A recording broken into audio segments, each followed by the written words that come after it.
جب کوئی کافر دنیا میں مرتا ہے اس کی روح نکالی جاتی ہے تو اس کی روح کو اور اس کے نامہ اعمال کو سجین میں رکھا جاتا ہے۔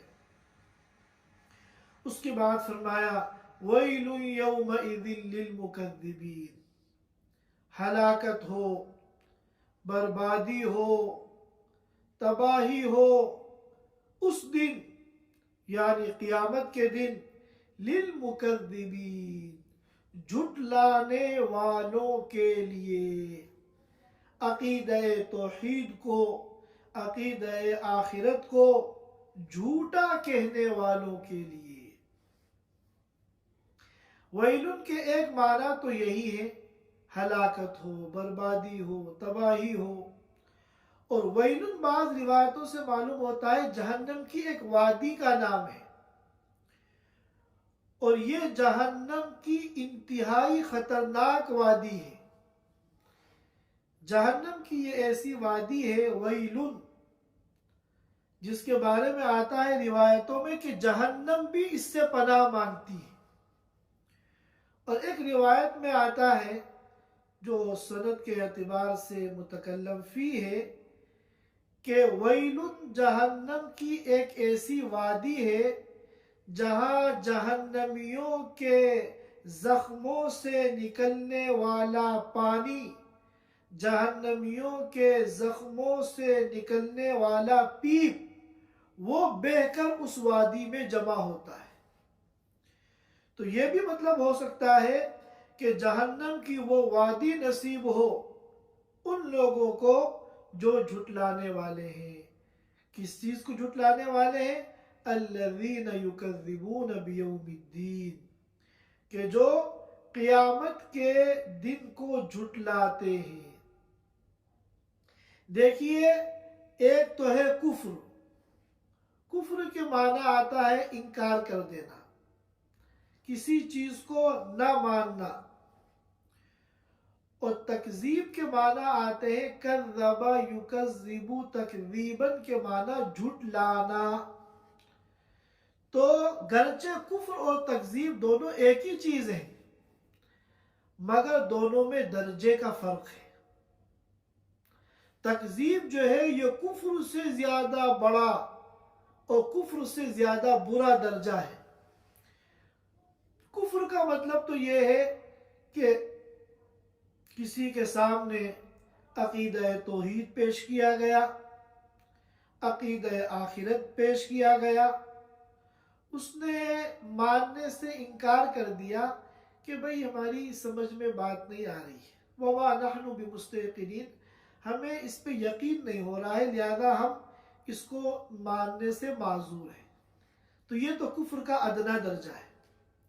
اور ایک ہے تکذیب، صرف یہ نہیں کہا کہ بھئی بات ہماری سمجھ میں نہیں آ رہی ہے، ہمیں اس کا یقین نہیں ہو رہا ہے، بلکہ ایک قدم آگے بڑھ کر یہ کہا کہ یہ جھوٹ ہے، یہ افتراء علی اللہ ہے، یہ باتیں اللہ کے پر گڑھی گئی ہیں، اللہ کی طرف سے ایسی کوئی بات نہیں ہے۔ تو یہ جو جھوٹا قرار دینا ہے یہ کفر کا اعلیٰ درجہ ہے۔ پھر فرمایا وَمَا يُكَذِّبُ بِهِ إِلَّا كُلُّ مُعْتَدٍ أَثِيمٍ إِذَا تُتْلَى عَلَيْهِ آيَاتُنَا قَالَ أَسَاطِيرُ الْأَوَّلِينَ، مکذبین جو قیامت کے دن کو جھوٹا قرار دیتے ہیں، صرف کفر نہیں کہ وَمَا نَحْنُ بِمُسْتَيْقِنِينَ، ہمیں یقین نہیں آ رہا ہے اس لیے ہم اس کو ماننے سے انکار کر رہے ہیں، نہیں، بلکہ تکذیب کہ قیامت کے دن کا عقیدہ یہ جھوٹا عقیدہ ہے، یہ باطل عقیدہ ہے، یہ گمراہی والا عقیدہ ہے۔ تو جو لوگ مکذبین ہیں ان کی تین صفات یہاں بیان کی گئی ہیں۔ ایک صفت تو یہ بیان کی کہ وہ معتد ہوتے ہیں، اعتداء کے معنی حد سے تجاوز کرنا، اور اثیم یہ دوسری صفت بیان کی گئی ہے۔ اثیم بنا ہے اسم سے، اور اسم کے معنی گناہ، تو اثیم کا ترجمہ ہے گنہگار۔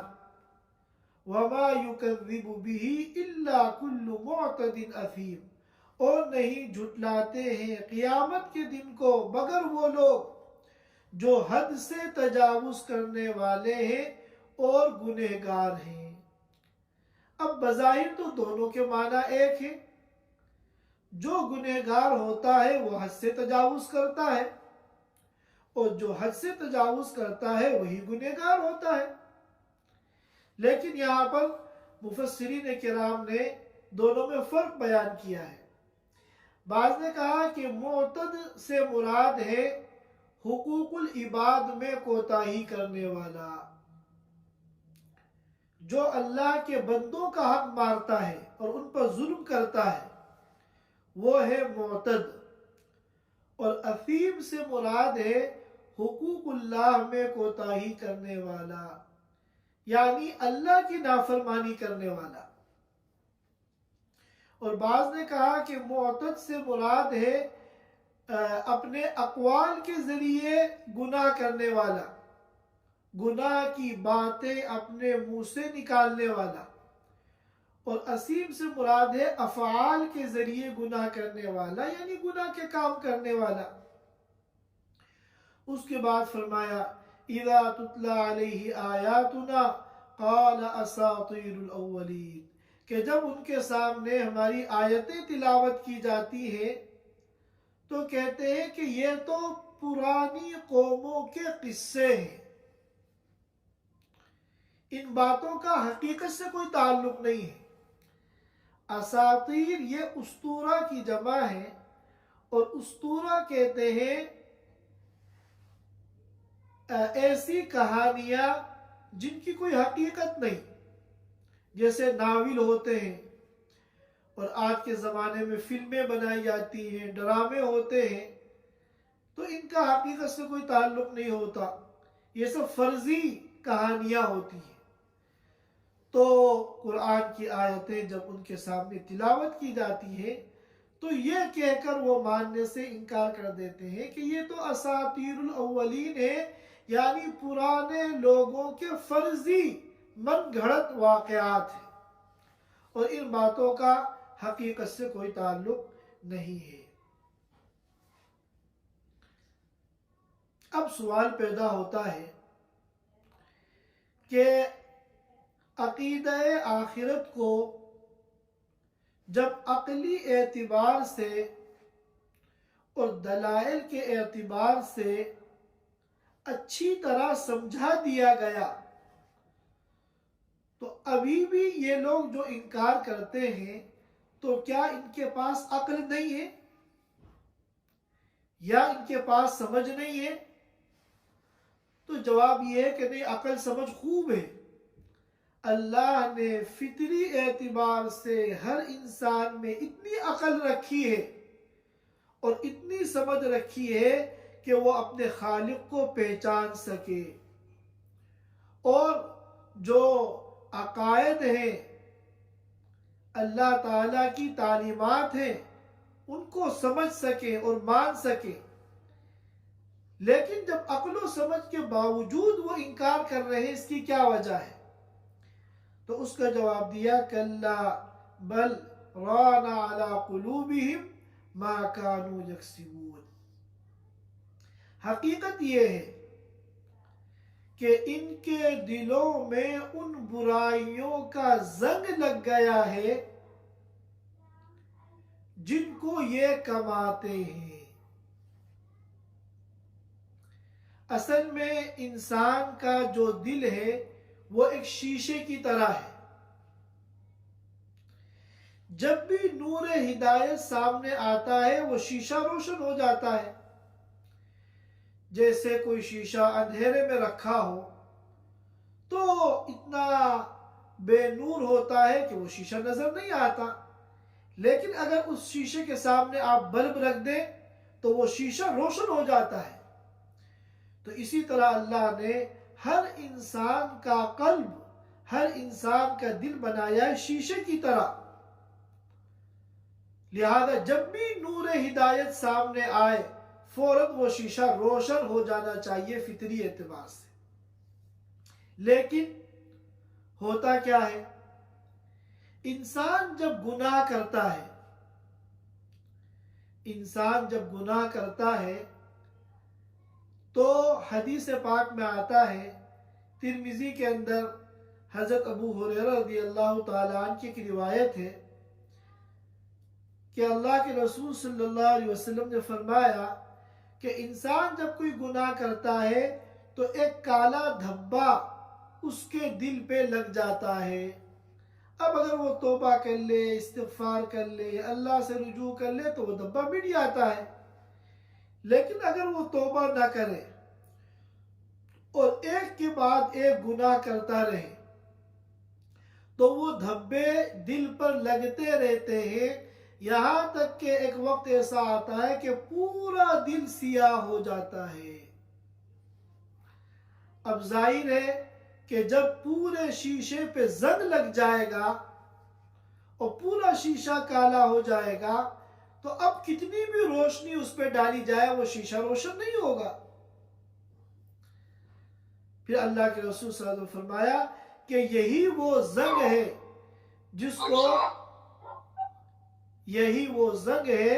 جس کو اللہ تعالیٰ نے قرآن کی ان آیاتوں میں بیان کیا، کَلَّا بَلْ رَانَ عَلَىٰ قُلُوبِهِمْ مَا كَانُوا يَكْسِبُونَ.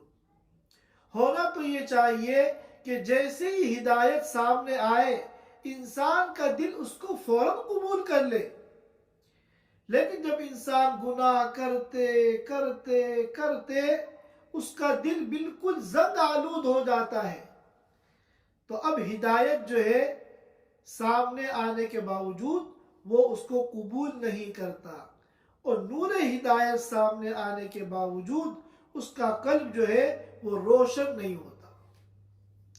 اسی طرح ایک حدیث میں ہے جس کو امام بہقی نے شعب الایمان میں نقل کیا ہے، عبداللہ ابن عمر رضی اللہ تعالیٰ عنہ کی روایت ہے کہ اللہ کے رسول صلی اللہ علیہ وسلم نے فرمایا کہ انسان کے قلب میں جو ہے زنگ لگتا ہے.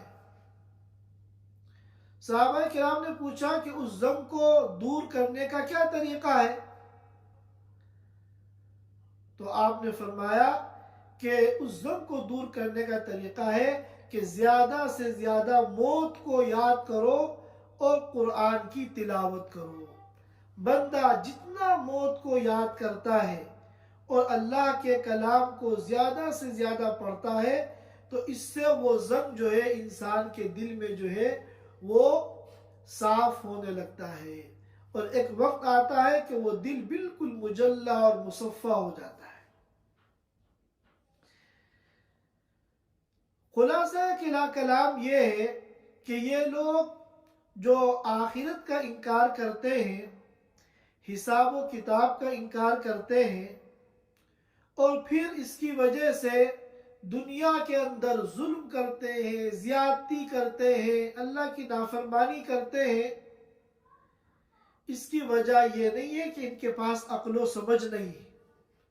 عقل و سمجھ تو ہم نے خوب دی ہے، بلکہ اس کی وجہ یہ ہے کہ گناہوں کی کثرت کی وجہ سے ان کا جو دل ہے وہ زنگ آلود ہو چکا ہے. اب نور ہدایت سامنے آ رہا ہے تو اس میں کوئی دل میں روشنی پیدا نہیں ہو رہی ہے. اور پھر ان لوگوں کے بارے میں اللہ تعالیٰ نے 3 محرومیاں ان کی بیان کی، 3 سزائیں اللہ نے ان کی بیان کی. سب سے پہلے فرمایا کَلَّا إِنَّهُمْ عَنْ رَبِّهِمْ يَوْمَئِذٍ لَمَحْجُوبُونَ. حقیقت یہ ہے کہ ان لوگوں کو قیامت کے دن اپنے رب سے چھپا دیا جائے گا، پردے میں کر دیا جائے گا، آڑ میں کر دیا جائے گا. یہ اپنے رب کو نہیں دیکھ سکیں گے. یہاں پر رک کر ایک مسئلہ سمجھنے کی ضرورت ہے.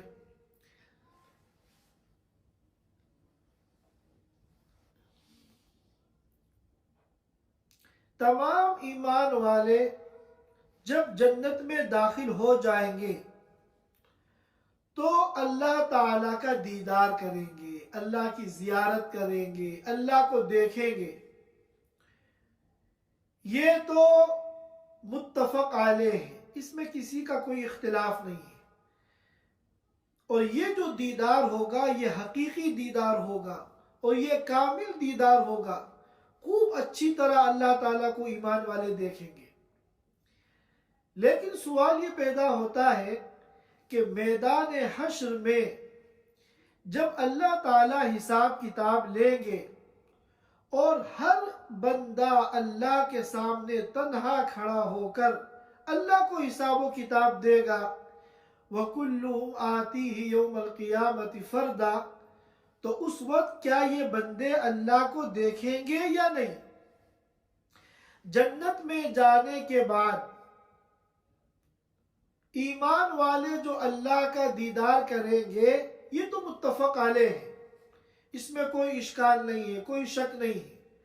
لیکن قیامت کے دن میدان حشر میں جب بندے اللہ کو حساب و کتاب دیں گے اس وقت اللہ کو دیکھیں گے یا نہیں؟ تو اس سلسلے میں دو قول ہیں.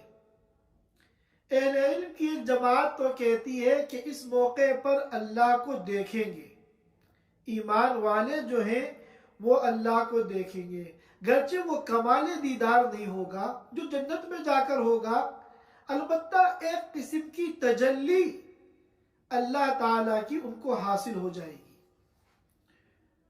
اور وہ اس کی دلیل یہ پیش کرتے ہیں جو سورہ قیامہ کے اندر آیت ہے، وجوہ یومئذ ناظرہ، کہ کچھ چہرے قیامت کے دن خوش و خرم ہوں گے، تر و تازہ ہوں گے، الی ربہا ناظرہ، اپنے رب کو وہ دیکھ رہے ہوں گے. معلوم ہوا قیامت کے دن ایمان والے خوش و خرم اور بالکل بشاشت کے ساتھ اللہ تعالیٰ کو دیکھیں گے. لیکن اہل علم کی ایک جماعت یہ کہتی ہے کہ نہیں، اللہ تعالیٰ کو اس موقع پر کوئی نہیں دیکھے گا، کوئی نہیں دیکھ سکتا. ہاں ایمان والے جنت میں داخل ہونے کے بعد تو اللہ کو دیکھیں گے، لیکن میدان حشر میں اللہ کو نہیں دیکھ سکیں گے. اور اس آیت کے بارے میں وہ یہ کہتے ہیں کہ اِلَىٰ رَبِّهَا نَاظِرَةٌ کا مطلب دیکھنا نہیں ہے، بلکہ یہ ناظرتن جو ہے منتظرتن کے معنی میں ہے کہ یہ ایمان والے اللہ تعالیٰ کا انتظار کر رہے ہوں گے کہ اللہ تعالیٰ کب تشریف لاتے ہیں اور ہمارا حساب و کتاب لیتے ہیں. لیکن یہاں سورۃ المطففین میں جو یہ آیت ہے، کَلَّا إِنَّهُمْ عَنْ رَبِّهِمْ يَوْمَئِذٍ لَمَحْجُوبُونَ، یہ پہلے قول کی تائید کرتی ہے کہ کافروں کی محرومی بیان کی جا رہی ہے کہ قیامت کے دن یہ اللہ کو نہیں دیکھ پائیں گے، آڑ کر دی جائے گی، حجاب کر دیا جائے گا، کوئی بھی ایسی رکاوٹ قائم ہو جائے گی کہ وہ اللہ کو نہیں دیکھ پائیں گے. اب اگر ایمان والے بھی اللہ کو نہیں دیکھ پائیں گے تو پھر تو یہ کوئی سزا نہیں ہوئی. جب کسی کا بھی دیدار، کسی کو بھی اللہ کا دیدار نہیں ہوگا تو پھر کافروں کے لیے یہ کہنا کہ یہ دیدار الہی سے قیامت کے دن محروم ہوں گے، یہ بات بے معنی ہے. لہذا زیادہ صحیح قول یہی ہے کہ میدان حشر میں قیامت کے دن ایمان والے اللہ کو دیکھیں گے، لیکن یہ کمال دیدار نہیں ہے، یہ بس ایک قسم کی تجلی ہے اللہ کی، اور دیدار کا ایک درجہ ہے جو ان کو حاصل ہو جائے گا. حقیقی دیدار، کمال دیدار تو قیامت جنت میں پہنچنے کے بعد ہوگا. اب سوال یہ پیدا ہوتا ہے کہ جب اللہ کے سامنے کھڑے ہو کر حساب دیں گے تو پھر تو اللہ تعالیٰ ان کو نظر آئیں گے. پھر کیسے فرمایا لَمَحْجُوبُونَ، ان کو چھپا لیا جائے گا؟ تو اس کے دو جواب ہیں. بعض لوگوں نے تو یہ کہا کہ ان کے اوپر ذلت کا، خوف کا، شرمندگی کا ایسا غلبہ ہوگا کہ ان کی نگاہ ہی نہیں اٹھے گی اللہ کو دیکھنے کے لیے. ان کی نگاہیں جو ہیں وہ زمین میں گڑ جائیں گی اور اللہ تعالیٰ کو دیکھنے کی ہمت ہی نہیں ہوگی. اور بعض نے فرمایا کہ قیامت کے دن تو ان کو اندھا اٹھایا جائے گا، جیسا کہ قرآن پاک میں ہے وَمَنْ أَعْرَضَ عَنْ ذِكْرِي، اور جو میرے ذکر سے اعراض کرے گا، میرے دین کو پیٹھ کے پیچھے ڈال دے گا، فَإِنَّ لَهُ مَعِيشَةً ضَنْكًا، تو اس کی جو دنیا کی زندگی ہے وہ تنگ ہو جائے گی. وَنَحْشُرُهُ يَوْمَ الْقِيَامَةِ أَعْمَى، اور ہم قیامت کے دن ان کو اندھا اٹھائیں گے. تو جب یہ قیامت کے دن اندھے ہوں گے تو پھر یہ اللہ کا دیدار کیسے کریں گے؟ اس کے بعد فرمایا ثُمَّ إِنَّهُمْ لَصَالُو الْجَحِيمِ، پہلی سزا تو ان کو یہ ملے گی کہ ایمان والے تو اللہ کا دیدار کر رہے ہوں گے. وجوہ یومئذ ناظرہ الی ربہا ناظرہ، لیکن یہ اللہ کے دیدار سے محروم ہوں گے، یا تو اس وجہ سے کہ یہ اندھے اٹھائے جائیں گے اور اندھا ہونے کی وجہ سے اللہ کو نہیں دیکھ پائیں گے، یا اس وجہ سے کہ ذلت، شرمندگی اور خوف کی وجہ سے ان کی نگاہیں نہیں اٹھیں گی. اور دوسری سزا ثم انہم لصالو الجحیم، پھر یہ جہنم میں داخل ہوں گے.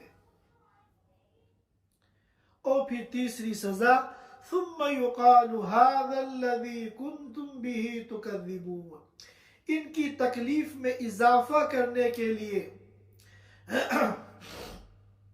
ان کو ٹارچر کرنے کے لیے ان کو یاد دلایا جائے گا یہی وہ دن ہے جس کا تم لوگ انکار کرتے تھے. اس وقت تو بڑے مزے سے تم نے انکار کر دیا، وما نحن بمستيقنين، ہمیں یقین نہیں آ رہا ہے. آج یہ وہ دن تمہارے سامنے ہے جس کا تم دنیا میں انکار کرتے تھے. تو یہ چند تفسیری مضامین تھے. ان آیات مبارکہ کے سلسلے میں اللہ تعالی ہم سب کو اپنی مرضی کے مطابق دنیا میں زندگی گزارنے کی توفیق عطا فرمائے، اور جب ہم اس دنیا سے جائیں سرخ روح ہو کر جائیں، اللہ تعالی جہنم سے، جہنم کے عذاب سے اور ہر قسم کی تکلیف سے ہم سب کی حفاظت فرمائے اور جنت الفردوس میں اعلیٰ مقام عطا فرمائے. وآخر دعوانا الحمد للہ رب العالمین. Thanks for watching. Don't forget to like, comment, share and subscribe to Al Wahid channel.